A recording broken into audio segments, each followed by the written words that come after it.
So ఎవరైతే job seekers ఉంటారో are fresher graduates ఉంటారో వాళ్ళు చాలా టెన్షన్ ఫీల్ అవుతుంటారు. అరే ఇన్ని స్కిల్స్ ఉన్నాయి, ఇన్ని స్కిల్స్ నేను నేర్చుకోగలనా లేదా, అన్నీ నాకు గుర్తుండటం లేదు, ప్రతిదీ ప్రాక్టీస్ చేస్తున్నాను, 2 రోజుల తర్వాత మళ్ళీ మర్చిపోతున్నాను, ఇలా అనుకుంటూ ఉంటారు. ఒకటే గుర్తుపెట్టుకోండి, ప్రస్తుతం ఐటీ ఇండస్ట్రీలో వర్క్ చేసే ఎంప్లాయీస్ కావచ్చు, ఆర్ సీనియర్ మెంబర్స్ అయినా కావచ్చు, సీనియర్ ప్రొఫెషనల్స్ అయినా కావచ్చు, ఎవరికి కూడా అన్ని టాపిక్స్ ఎవరికి గుర్తుండవు, ఎవరు ఎక్స్పర్ట్ అయి ఉంటారు, అన్ని టాపిక్స్లో ఎవరు ఎక్స్పర్ట్ ఉండరు.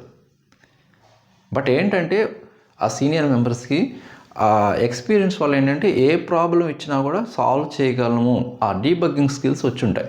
అండ్ ఫండమెంటల్ స్కిల్స్లో స్ట్రాంగ్గా ఉంటారు.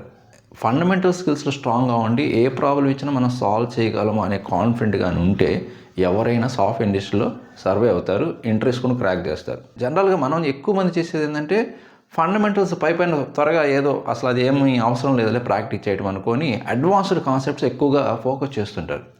మీరు అడ్వాన్స్డ్ కాన్సెప్ట్స్లో మంచి ఎక్స్పర్ట్ అవ్వాలంటే ఫండమెంటల్ స్ట్రాంగ్గా ఉంటే మీకు ఇది చాలా ఈజీగా అవుతుంది.